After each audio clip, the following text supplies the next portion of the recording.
Ateinantį sekmadienį minėsime švenčiausią trejybę, sekminėmis užbaigėme Velykų laiką, baigėsi 50 dienų trunkantis šventimas Velykų. Ir dar kitą sekmadienį, birželio 22 dieną, kokia šventė?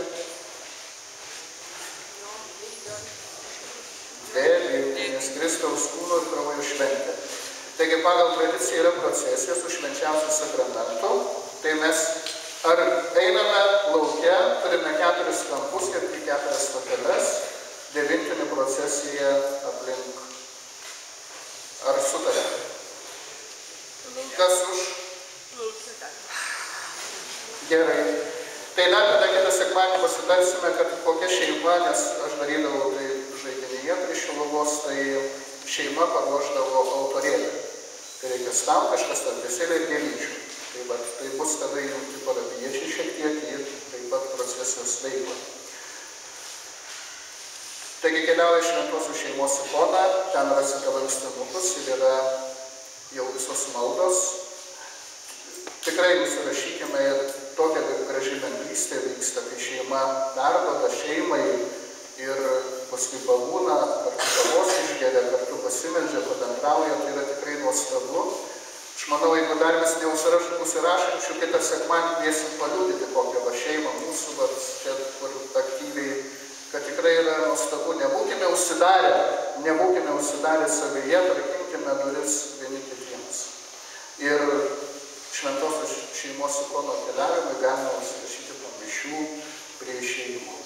Toliau renkamos aukos koplyčios statybos ir projektavimo darbams, aukos renkamos prie išėjimo užnešant lapus, kurie bus įsegti parapijos istorijos knygą. Jau surinkta 3000 litų, kurie jau visi yra išleisti.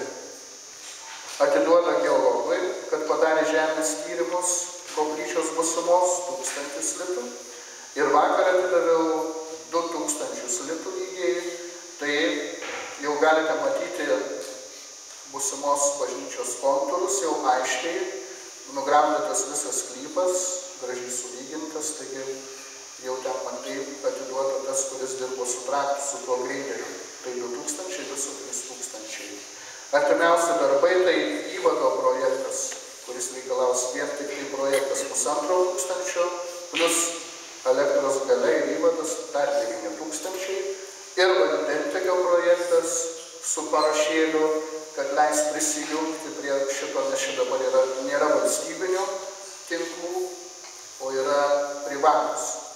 Tai jie nori, kad prisidėtume, jie aišku vedė savo pinigėlius, jie tikrai vedė ir tai kainuoti gali su projektu kažkur apie 14 000. Tai va, kiekvienas mato darbai. Ir gėdančių žmonių dėmesio renkamas tas choras. Jau atostogos šiek tiek pamažėjo čia mūsų gretas, bet tikrai sugrįš visi rudenį.